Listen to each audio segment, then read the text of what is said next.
freshprep.com。Potterhouse Daily， 不知道大家还记不记得之前我们做过一期关于加拿大生鲜速递 Good Food 的测评。从那以后，俊仔为了不错过任何撸羊毛的机会，一口气预定了温哥华其他的好几家 meal kit 的服务。从那以后，我们家每一个星期都会收到一箱一箱的食材。我们家收到了这么多，在陆陆续续的把它们都尝试过以后呢，我们发现其实不同的品牌之间真的是各有各的特点。所以这期视频呢，俊仔想给大家说一说他总结的一些特点，所以他今天就征用我来帮他做这一期视频。现在已经晚上9点多了，大哥。好，所以这一期呢，我们就来给大家介绍一下每一个品牌它的一些优缺点吧。这一期的参赛选手有 Fresh Prep、Good Food、Hello Fresh 和 Shelf's Plate。这一次我们的测评会从以下几点来入手：一、包装的隔热与保鲜能力，以及它的包装是否环保；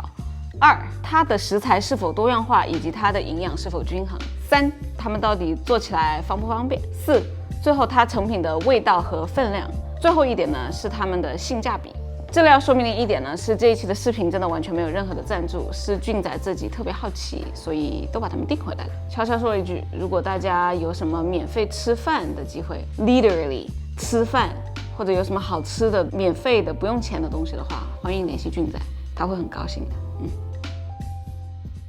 我们先说一下我最喜欢的吧 ，Good Food， 因为之前我们已经做过一个 Good Food 的 review 了，在这里，所以这一次我就不详细说了。其实总的来说 ，Good Food 的包装质量都还挺好的，它的冰袋最长的持续时间大概有24到48个小时，所以即使你人不在家，食物放在了门外，也不用太担心它的食物会坏掉。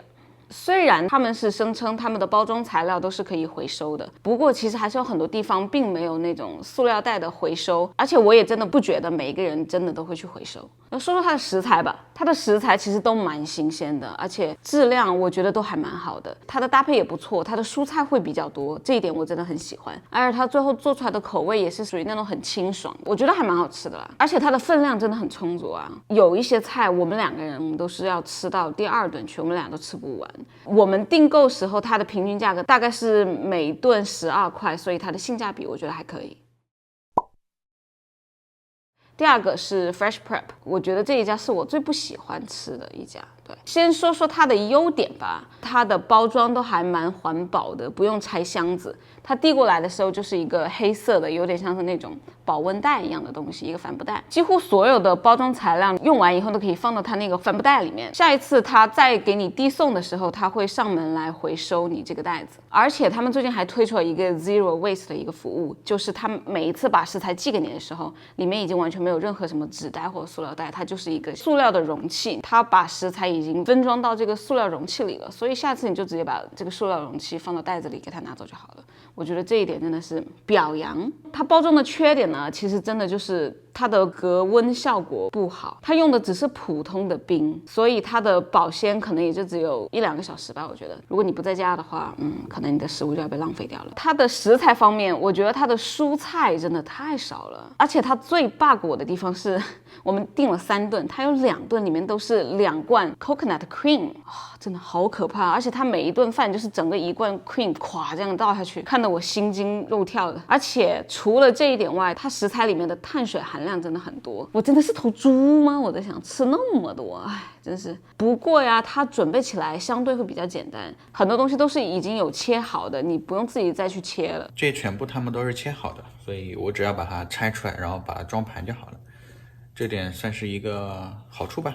说说它的味道吧，它的味道我真的觉得太油腻了，而且它的口味有点重。它的分量还行，但是大部分都是碳水。如果你的工作是体力消耗非常多的话，我觉得这种热量你应该就管饱了。不过这里要说明的一点呢，是不知道是不是因为我们挑选的原因，反正这3顿都是罐头，而且蔬菜少，碳水又多。如果你们有吃到他们家特别多蔬菜，而且也很好吃，没有罐头的话呢，欢迎在下面帮他平反。口味挺重的，我属于口味重的，我也蛮喜欢吃的，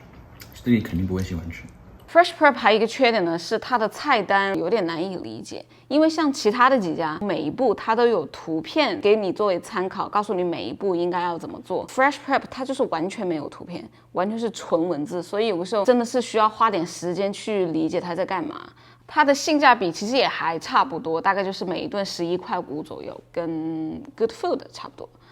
那是我肯定选 Good Food 好吗？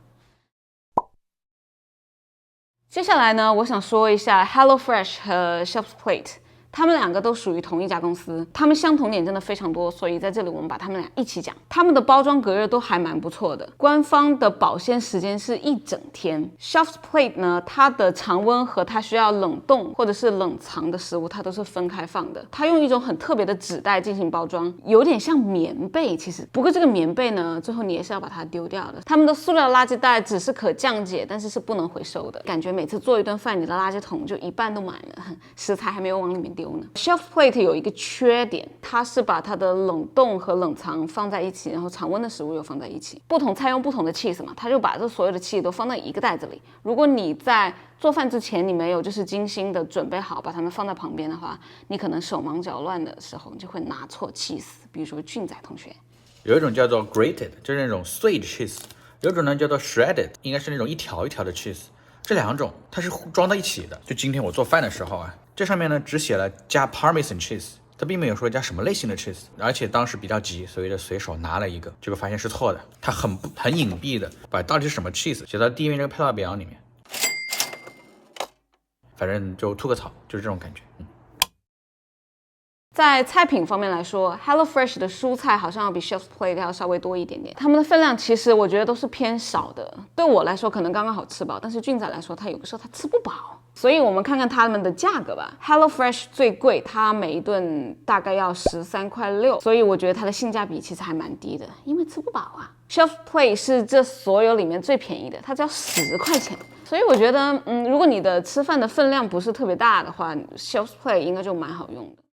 总结，试了以上4家以后呢，我们发现我们最喜欢的还是 Good Food， 因为它的食材的搭配比较均匀，它的蔬菜很多，我真的很喜欢，而且它的味道也真的是蛮好的，食材真的是很新鲜。虽然它不是这里面最便宜的，但是呢，每一个月真的可以有那么几天不用去想今天要吃什么这个永恒的难题，也是蛮幸福的一件事情。不过今天我说的以上的这些，我的评价都是我们自己的一个感觉，可能不同的人对这些菜品会有一个不同的评价。就比如说 Fresh Prep， 我嫌他们油太多，碳水太多了，可是俊仔觉得他们还蛮好吃的。